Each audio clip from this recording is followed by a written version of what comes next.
Hey Native Friends, selamat datang di channel kami Hey Hello Swedia bareng sama aku Zaki. Nah, di video pertama kemarin kami udah cerita ya kalau aku itu diterima alhamdulillah kuliah di Swedia untuk Masters program. Tapi emang kenapa sih kok milihnya Swedia? Penasaran? Tonton terus sampai habis.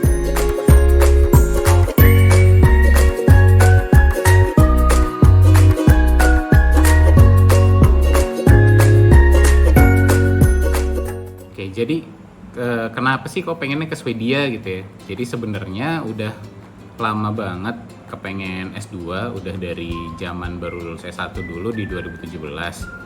Tapi ada beberapa pertimbangan waktu itu. Jadi pertama, dulu itu setelah lulus orientasinya memang kerja ya. Jadi kalau dulu langsung ambil S2, itu mikirnya lulusan S2 tuh bakal jadi tenaga kerja yang mahal. Nah, sementara nggak ada pengalaman kerja gitu. Nah, tapi kalau pakai ijazah S1 gimana ya? Berarti kan sayang gitu kalau udah terlanjur ngambil S2 tapi terus nyari kerjanya pakai ijazah S1. Jadi kan sayang banget ya, kan investmentnya waktu dan uang yang dipakai nggak kecil juga. Jangan sampai udah sekolah tinggi-tinggi tapi nggak kepake juga gitu ijazahnya, walaupun ilmunya tetap kepake ya sebenarnya. Terus yang ketiga, kerja itu kan sebenarnya sebagai media pembelajaran juga, nambah ilmu juga, nambah pengetahuan, nambah pengalaman juga gimana di dunia kerja gitu, di industri. Akhirnya aku memutuskan buat kerja dulu aja sambil paralel cari-cari kesempatan S2.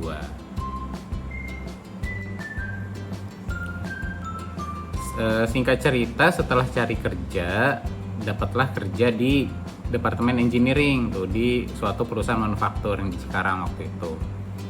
Nah, di sepanjang perjalanan karir di engineering ini, aku ketemu sama yang namanya Kaizen.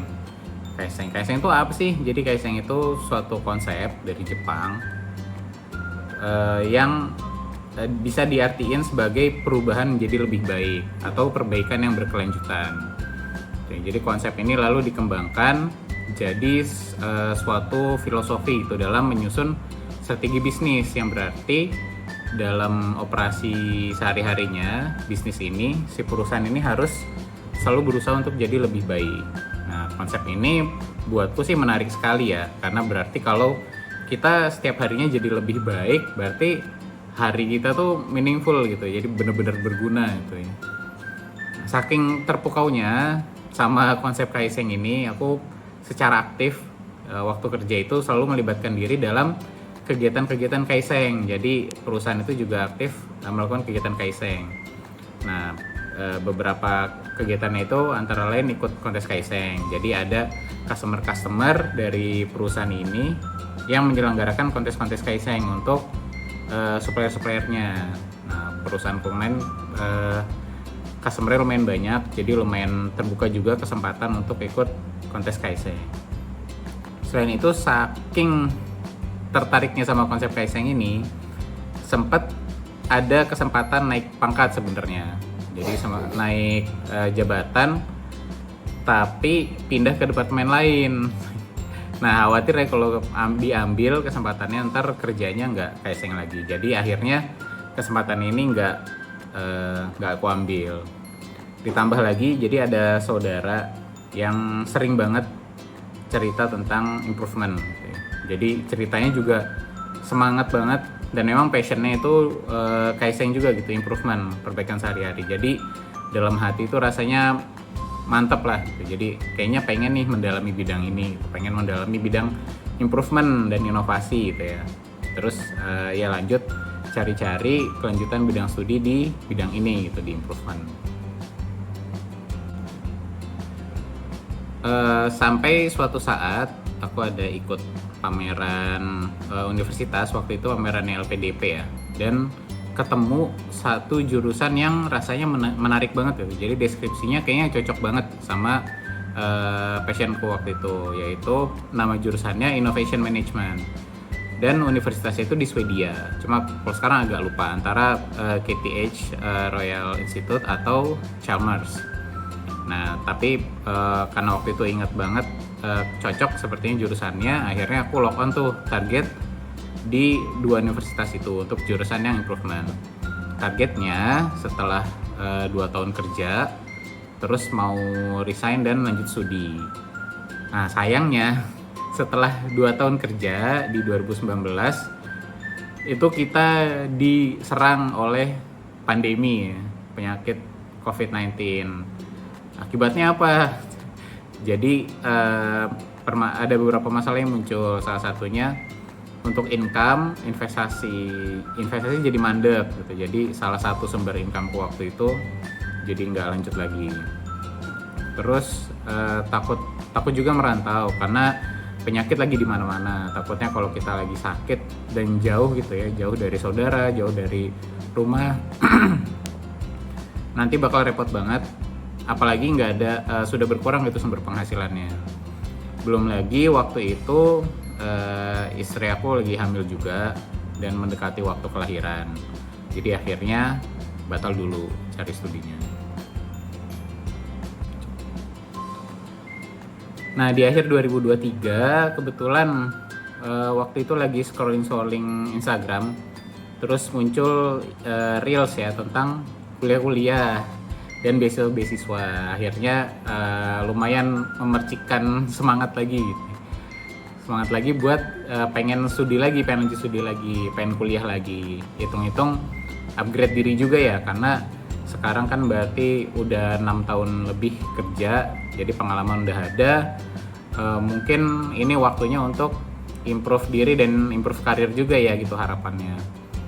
Nah, kebetulan yang lewat itu reelsnya tentang beasiswa SISGP yang dari Swedish Institute, yang dia nggak ada batas umur. Nih, ini salah satu plusnya juga nih, dia nggak ada batas umur. Karena waktu itu kondisinya udah mau 30 tahun, ngelihat wah ini cocok nih nggak ada batas umur, jadi pengen nyoba apply lagi. Pas juga dia dari Swedia ya, kan Swedish Institute. Akhirnya keinget lah sama target 4 tahun yang lalu untuk lanjut kuliah S2.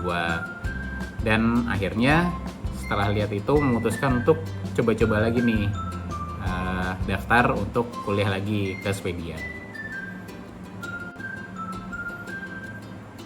Nah, selain jurusan tujuan, ada juga faktor-faktor lain nih yang menurutku menarik gitu ya. Kenapa sih jadi lebih mantep milih Swedia?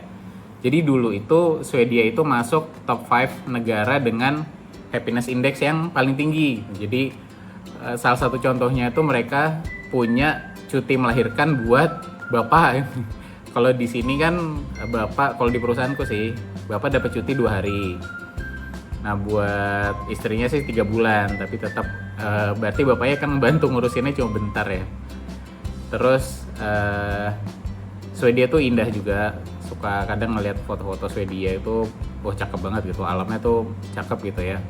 Dan mereka tuh masuk ke Northern Circle, jadi di sana di beberapa bagian Swedia itu kita bisa ngeliat aurora ya, Northern Light tuh.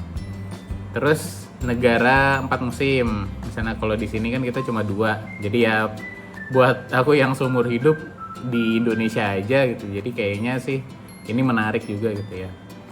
Nah, hal-hal ini diperkuat lagi waktu kemarin aku ada ikut acara pre-departure event di Swedish Embassy. Jadi kalau kata mereka happiness index-nya sih emang udah nggak top 5, tapi masih cukup tinggi lah intinya, mungkin top 10 gitu. Terus jumlah penduduknya sedikit. Jadi Swedia itu negara yang besar tapi jumlah penduduknya sedikit. Jadi kepadatan penduduknya rendah. Dan di sana banyak perusahaan-perusahaan besar kayak Volvo, Spotify, H&M, IKEA, pasti tahu IKEA ya, dan lain-lain. Dan juga banyak perusahaan startup yang spirit inovasinya itu lumayan besar gitu ya. Jadi harapannya nanti waktu ke sana tuh opportunity buat dapat kerjanya juga besar. Dan satu info yang lumayan memantapkan lagi itu di sana Islam itu sudah menjadi salah satu agama yang berkembang pesat. Jadi di sana tuh sekitar 10% populasinya beragama Islam. Jadi lumayan tenang gitu ya. Kadang kalau kita kan sebagai orang-orang yang beragama kan pasti pengen mempertahankan value-value ya. Jadi kalau di sana ternyata Muslimnya udah banyak, Islamnya berkembang dengan baik, jadi lebih tenang gitu untuk merantau ke sana. Jadi itu alasanku kenapa pilih Swedia gitu, kenapa mau ke Swedia. Gimana menurut kalian? Ada yang setuju, ada yang pengen ke Swedia juga, atau justru ada yang udah di Swedia, udah studi atau kerja di sana, mau sharing-sharing tentang kehidupan di Swedia? Boleh isi di kolom komentar di bawah ya. Nah, buat teman-teman yang udah nonton, makasih banyak. Jangan lupa di like, di share, subscribe kalau suka konten-konten kayak gini ya. Ntar insya Allah kita bakal bikin-bikin lagi konten sharing-sharing tentang kehidupan Swedia. Dan ini akan insya Allah akan bantu kami survive juga untuk bikin lanjut konten-konten yang sejenisnya. Oke, mungkin that's all for today. Sampai jumpa di video selanjutnya. Dadah.